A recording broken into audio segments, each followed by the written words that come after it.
नमस्कार दोस्तों, स्वागत है आपका इस यूट्यूब चैनल पे। टेट सुपर टेट की तैयारी बहुत तेज़ी से चल रही है। डेट्स के सारे एक्सपेक्टेशंस कब हो सकता है, क्या हो सकता है, वो हम कर चुके हैं। डेट हमें खुद डिसाइड कर चुके हैं। उस डेट के हिसाब से हमारी तैयारी चल रही है, बहुत हिसाब से चल रही है। NCERT class 8 chapter number 8 cell structure तक हम कंप्लीट कर चुके हैं। ये हमारा 9th चैप्टर है और 9th चैप्टर में जो महत्वपूर्ण क्वेश्चन है उनको लेके आपके सामने आ चुके हैं। तो जो नए सब्सक्राइबर्स हैं, जो नए व्यूअर्स हैं, प्लीज़ लाइक किया करिए, शेयर किया करिए एंड सब्सक्राइब किया करिए। आपके एक सब्सक्रिप्शन से हौसला अफजाई होता है। अगर आपको मेरा काम अच्छा लगता है और आप मुझे चाहते हैं रिवॉर्ड करना, जैसे आप गेम खेलने में रिवॉर्ड करते हैं लोगों को, तो आप मुझे रिवॉर्ड कर सकते हैं। मेरी हर वीडियो पे मेरी UPI ID पड़ी रहती है। चलिए स्टार्ट करते हैं फटाक से सभी महत्वपूर्ण क्वेश्चन को लेकर। Chapter number 9 class 8 reproduction in animals, let's start. पहला क्वेश्चन है, इंग्लिश मीडियम वाले बच्चे, जो हिंदी मीडियम वाले बच्चे हैं, आप लोग थोड़ा सा बाइलिंगुअल होइए, थोड़ा सा इंग्लिश में आइए। प्रॉब्लम होती है हिंदी में कन्वर्ट करने के लिए, तो थोड़ा सा आप लोग एडजस्ट करिएगा प्लीज़ प्लीज़ प्लीज़। वैसे हर एक चीज़ का हिंदी में मतलब दिया रहता है, आप गूगल भी कर सकते हो, वरना मैं हिंदी में उसको समझाऊंगा ही। पहला क्वेश्चन है, which of the following is an example of a viviparous animal. Viviparous animal जो होते हैं उनका आपको ये जो 4 जानवर दिए इसमें से एक सोचना है कि वो कैट है जो विविपेरस होती हैं, कोबरा वो एक विविपेरस है, फिश वो विविपेरस है, या फिर हैन वो विविपेरस है। उस एनिमल का नाम बताना है जो एक विविपेरस एनिमल है। तो ऑप्शन आपके सामने है, ए कैट, बी कोबरा, सी फिश या डी हैन।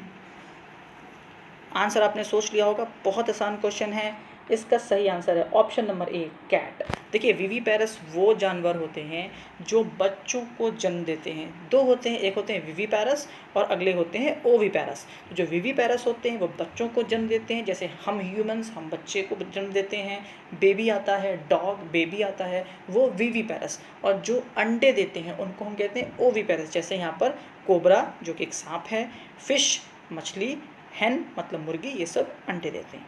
अगला क्वेश्चन देख लेते हैं, in which of the following organism does metamorphosis take place. देखिए मेटामॉर्फोसिस एक क्या बोलते हैं आपका, एक प्रोसेस है मेटामॉर्फोसिस, जिसके थ्रू वो जो बच्चे होते हैं वो पैदा होते हैं। तो वो प्रोसेस समझाता हूँ मैं अभी आपको। पहले आप क्वेश्चन देखिए कि कौन से ऑर्गेनिज्म में मेटामॉर्फोसिस प्रोसेस होता है।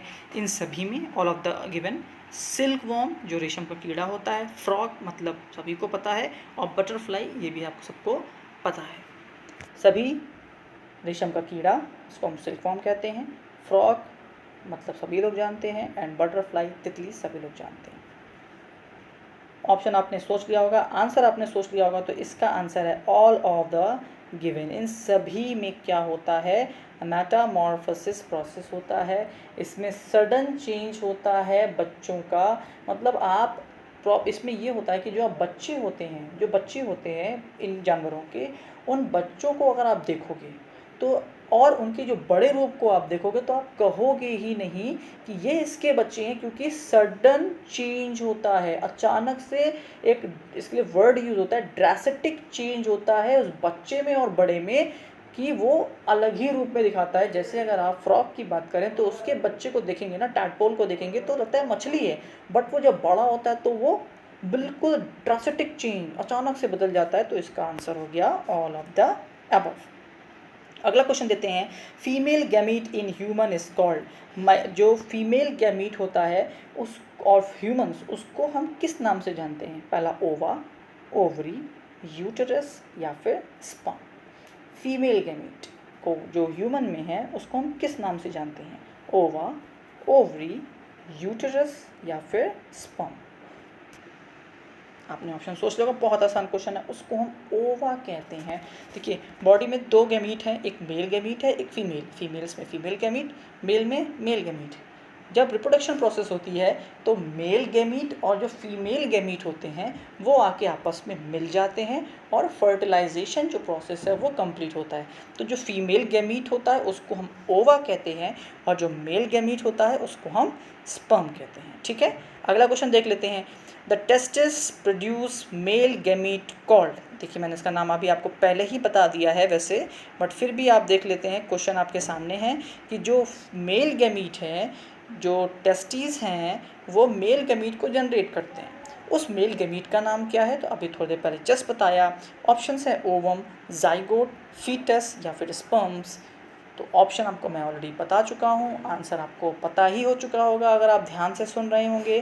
तो जो इसका सही आंसर है डी, स्पर्म। स्पर्म जो होता है वो मेल गैमीट होता है और ओवा को हम फीमेल गैमीट कहते हैं। अगले क्वेश्चन को तब देखते हैं। The x in the females is produced by the, बहुत बढ़िया क्वेश्चन है। The x in the females is produced by, भाई जो एक्स होते हैं या फिर हम जो कहें कि नाम लेना, अभी तो आंसर बता दूंगा मैं आपको कि जो आपकी फीमेल गैमीट हैं वो जो है उसको हम एग भी कहते हैं। तो जो एग है या फीमेल गैमीट है, ध्यान रखिएगा, उसको एग भी कहते हैं। वो कौन प्रोड्यूस करता है, उसको प्रोड्यूस करने वाला कौन सा आपके बॉडी में ऑर्गन है, एक तरीके से समझिए। तो वो फीमेल्स में उसको हम टेस्टिस कहेंगे, जाइगोट कहेंगे, स्पर्म कहेंगे या ओवरी। मतलब जो एक्स फीमेल बॉडी में प्रोड्यूस होते हैं उसे कौन प्रोड्यूस करता है? टेस्टिस करते हैं, जाइगोट करते हैं, स्पर्म करते हैं या ओवरीज करते हैं। आई होप आपने आंसर सोच लिया होगा। तो उसका जो सही आंसर है वो दिया हुआ है ऑप्शन नंबर डी, जिसको ओवरीज कहते हैं। ओवरीज फीमेल गैमीट को प्रोड्यूस करते हैं, जिसको हम क्या कहते हैं? ओवा कहते हैं, जो अभी हमने थोड़ी देर पहले पढ़ा था। Next, the number of modes by which animal reproduce are, बहुत बढ़िया क्वेश्चन है। जो एनिमल्स हैं या हम लोग एनिमल्स में ही आते हैं, ध्यान रखिएगा, हम लोग रिप्रोडक्शन कितने प्रकार से कर सकते हैं? 2 प्रकार से, 3 प्रकार से, 4 प्रकार से या इनमें से कोई भी नहीं? आंसर आपने सोच लिया होगा, आंसर आप पहले दिख भी गया था। तो 2 प्रकार से रिप्रोडक्शन होता है एनिमल्स में। आगे देख लेते हैं। Female reproductive system in human beings contain, बहुत डीप क्वेश्चन है और अगर आपने इसको ध्यान से नहीं पढ़ा तो आप कभी लाइफ में इस क्वेश्चन को नहीं कर पाएंगे। जो फीमेल रिप्रोडक्टिव सिस्टम होता है ह्यूमन बींग का, उसमें क्या क्या होता है? 2 पेयर ऑफ ओवरीज होती हैं, सिंगल ओवरी होती है, ट्रिपलेट ऑफ ओवरी होती है या पेयर ऑफ ओवरी होती है। 2 पेयर होते हैं ओवरी के, सिंगल ओवरी होती है, एक ही ओवरी होती है, 3 ओवरीज होते हैं, ट्रिपलेट्स होते हैं, या फिर एक पेयर होता है। पेयर का मतलब 2। ऑप्शन आपके सामने है। आई होप आपने आंसर सोच लिया होगा। इसका आंसर क्या होगा? तो इसका आंसर आपके सामने है अ पेयर ऑफ ओवरी। एक पेयर होता है, पेयर का मतलब समझते हैं ना, 2 होते हैं। अ पेयर ऑफ ओवरीज हमारे फीमेल के बॉडी पार्ट में, रिप्रोडक्टिव सिस्टम में होते हैं। Binary fission is observed in, बहुत ही प्यारा क्वेश्चन है। मैंने एक अपनी टीम रखी हुई है इस वक्त जो ये काम कर रही है, जो मेरा काम करती है, क्योंकि मैं बहुत बिजी हूँ। तो उस टीम ने बहुत अच्छे अच्छे क्वेश्चन सिखाए। पहले हम इस टीम को बहुत थैंक्स। और आप लोगों को कुछ नहीं मिलेगा।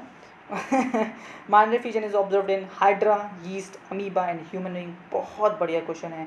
क्योंकि जो आपको पता होगा, जो प्लांट्स होते हैं अलग अलग प्रकार के रिप्रोडक्टिव तरीके जो होते हैं वो इस्तेमाल करते हैं। तो जो बाइनरी फिजन है वो किस में होता है? तो वो हाइड्रा में होता है, यीस्ट में होता है, अमीबा में होता है या ह्यूमन बीइंग्स में होता है? आई होप आपने आंसर सोच लिया होगा। आंसर है अमीबा। बाइनरी फिजन अमीबा करता है, मतलब अमीबा अपने आप का रिप्रोडक्शन या अपने आप को रिप्रोड्यूस किसके द्वारा करता है? बाइनरी फिजन मेथड के द्वारा करता है। अगला देख लेते हैं। The process by which organism make copies of themselves is called, बहुत अच्छा क्वेश्चन है। देखिए क्वेश्चन, इसका आंसर आई होप सबको पता होगा, बट क्वेश्चन की लैंग्वेज आप देखिए, मतलब बहुत बढ़िया क्वेश्चन बनाया गया है। The process by which organism make copies of themselves, जो ऑर्गेनिज्म हैं वो अपनी कॉपी बनाते हैं या फिर हम अब कहें अपने बच्चों को जन्म देते हैं, उस प्रोसेस को क्या कहते हैं? रिप्रोडक्शन कहते हैं, ट्रांसपिरेशन कहते हैं, रेस्पिरेशन कहते हैं या फोटोसिंथेसिस कहते हैं? आंसर बहुत आसान है, सभी को पता है कि इसका आंसर होगा ऑप्शन नंबर आपका ए, जो है रिप्रोडक्शन प्रोसेस ही वो प्रोसेस है जिसके द्वारा हम अपने बच्चों को, हमारे यंग वंस को जन्म देते हैं या अपनी कॉपी क्रिएट करते हैं। आगे देख लेते हैं। Asexual reproduction is observed in, asexual reproduction, 2 प्रकार के रिप्रोडक्शन होते हैं, sexual reproduction and asexual reproduction.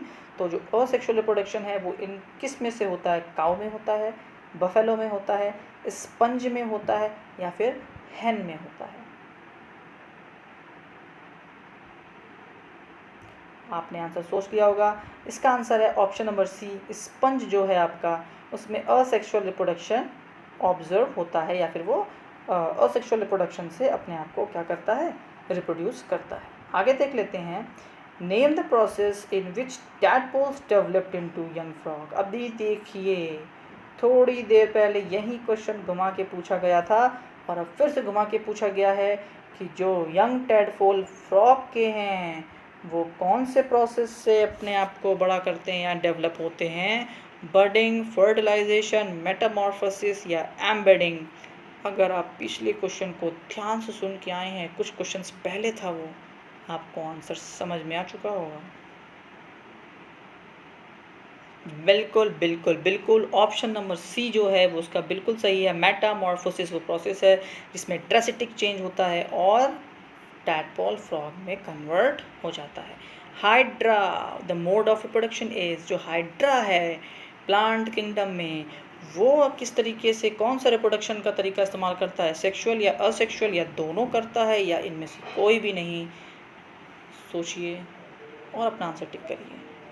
I hope आपको आंसर मिल चुका होगा। अगर आपको आता होगा तो option number A, asexual reproduction hydra करता है। असेक्सुअल रिप्रोडक्शन कौन कौन करते हैं, तो ये पूरा चैप्टर है, तो वहीं सारे इंपॉर्टेंट क्वेश्चन आपके सामने आ चुके हैं। विच of the following is not an ओवी पैरस एनिमल। देखिए ओवी पैरस, वीवी पैरस पहला ही क्वेश्चन था, अब तो आपको आंसर मिल चुका होगा। ओवी अंडे वाले, ओ से अंडा बना लीजिए, और वीवी मतलब बच्चे देने वाले। अब इनमें से कौन सा ओवी पैरस नहीं है, मतलब वीवी पैरस ढूंढ के बता दीजिए। काउ, सिल्कवॉर्म, हैन, फ्रॉग।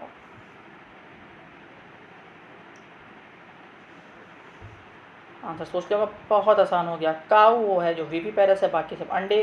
काउ आपकी बेबी सीधे जन्म देती है। The animals that produce new young ones are called. जो बच्चे देते हैं, देखिए वही क्वेश्चन फिर से घुमा के, जो बच्चे जन्म देते हैं उन्हें हम क्या कहते हैं, वीवीपैरस, ओवीपैरस, दोनों या कोई नहीं, टाइम वेस्ट नहीं करते हैं। तो जो बच्चे देते हैं उसे हम क्या कहते हैं, वीवीपैरस कहते हैं। फटाक से आगे बढ़ जाते हैं, आंसर आपको पता ही रहा होगा। Which of the following is the site of fertilisation in humans. बहुत बढ़िया क्वेश्चन, साइट जहाँ पर फर्टिलाइजेशन होता है, ध्यान रखिए साइट पूछी गई है। यूटरस में, फैलोपियन ट्यूब में, ओवरी में या फिर वेजाइना में, कहाँ पर फर्टिलाइजेशन होती है, साइट पूछा है। वो प्रोसेस होता कहाँ है, मतलब मेल गैमीट फीमेल गैमीट कहाँ मिल रहा है बॉडी पार्ट में। बहुत प्यारा क्वेश्चन ढूंढा गया है, इसका आंसर आपको ढूंढना है। आंसर आपने सोच लिया होगा, बिल्कुल सही है फैलोपियन ट्यूब। अगर आपने ऑप्शन नंबर बी सोचा है तो बी फैलोपियन ट्यूब में ही फर्टिलाइजेशन की साइट है। बहुत बढ़िया क्वेश्चन। अगला क्वेश्चन देखते हैं, विच of the following is not a part of the male reproductive system. अब मेल रिप्रोडक्टिव सिस्टम में कौन कौन होते हैं तो आपको पता होना चाहिए कौन कौन से हैं। वैस डिफरेंस, ओवरीज, टेस्टिस या पेनिस, इसमें से कौन नहीं है जो कि मेल रिप्रोडक्टिव सिस्टम में नहीं हो रहा है, नहीं आता है। ऑप्शंस हैं, फिर से देख लीजिए, vas deferens, ovary, testis and penis. Answer सोचिए, टिक करिए और बताइए। बिल्कुल आपने सही सोचा, ओवरी फीमेल पार्ट है, मेल पार्ट है ही नहीं, तो सही answer option number B, ovary. A paramecium reproduce by dividing itself into two daughter cells. The process, मतलब जो पैरामीशियम है वो किस प्रोसेस के द्वारा अपना रिप्रोडक्शन प्रोसेस कंप्लीट करता है, ये आपको बताना है। आपके सामने चारों ऑप्शंस ये रहे स्क्रीन पर, बडिंग, रीजनरेशन, बाइनरी फ्यूजन या फिर वेजिटेटिव प्रोपोगेशन। पैरामीशियम की बात चल रही है, वो किस मेथड से अपने आप को रिप्रोड्यूस करता है। तो आंसर आप सोच चुके होंगे, आपके सामने है answer option number C, binary fusion के द्वारा पैरामीशियम अपने आप को रिप्रोड्यूस करता है। Option number C is the correct answer. अगला क्वेश्चन देखते हैं, बडिंग इज सीन। अब बडिंग प्रोसेस किस में होता है, ह्यूमंस में होता है, अमीबा में होता है, हाइड्रा में होता है या बैक्टीरिया में होता है। बडिंग प्रोसेस ह्यूमंस में है, अमीबा में है, हाइड्रा में है या फिर बैक्टीरियाज में है। बहुत आसान हो चुका होगा आप लोगों के लिए, बिल्कुल सही सोचा होगा आपने। Option number C, hydra is the correct answer. Hydra में बडिंग प्रोसेस होता है। ये याद रखिएगा, किस किस में कौन कौन से प्रकार का रिप्रोडक्शन होता है, ये बहुत इंपॉर्टेंट हो जाता है आपके लिए। अगला है reproduction is essential for living in order to. Reproduction क्यों ज़रूरी है, मतलब यंग वंस का आना क्यों ज़रूरी है, हमारी पीढ़ियों का आना क्यों ज़रूरी है। तो भैया कंटिन्यू देयर स्पीशीज़, अपनी जाति प्रजाति को चलाने के लिए, मेंटेन ग्रोथ ताकि बढ़ोतरी होती रहे, फुलफिल देयर एनर्जी रिक्वायरमेंट, अपनी एनर्जी रिक्वायरमेंट के लिए, या फिर keep the individual organism alive, फिर किसी एक ऑर्गेनिज्म को ज़िंदा रखने के लिए। इसमें सोचना ही नहीं है, बहुत आसान क्वेश्चन।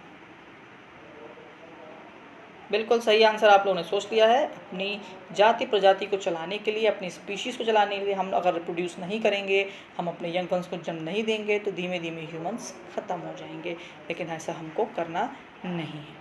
अगला क्वेश्चन देखते हैं, बहुत बढ़िया क्वेश्चन है। After fertilization the dash divides repeatedly to give rise to a ball of cells. Fertilization के बाद कौन होता है जो छोटे छोटे हिस्सों में तोड़ता जाता है, टूटता जाता है, टूटने के बाद वो फिर जुड़ते हैं। तो पूरा प्रोसेस आपको पता होगा अच्छे से। कौन है, ओवम है, स्पर्म है, जाइगोट है या एम्ब्रियो है। फर्टिलाइजेशन के बाद आंसर यही समझ में आ गया होगा कि फर्टिलाइजेशन के बाद बनता क्या है। ओवम बनता है, स्पर्म बनता है, जाइगोट बनता है या एम्ब्रियो बनता है, जो रिपीटेडली डिवाइड करता है अपने आप को। ऑप्शन 1 ओवम, बी स्पर्म, सी जाइगोट, डी एम्ब्रियो। बिल्कुल सही सोचा है आप लोगों ने। अगर आप लोगों ने ऑप्शन नंबर सी जाइगोट की तरफ उंगली उठाई है, जी zygote is the correct answer, क्योंकि फर्टिलाइजेशन के बाद मेल एंड फीमेल गैमेट मिलके जाइगोट ही बनाता है। अगला क्वेश्चन देखते हैं। The number of eggs produced in internal fertilization, in number of eggs produced, ध्यान रखिए इंटरनल फर्टिलाइजेशन है, दो प्रकार के होते हैं, इंटरनल एक्सटर्नल। कुछ जानवर एक्सटर्नल करते हैं, कुछ इंटरनल करते हैं।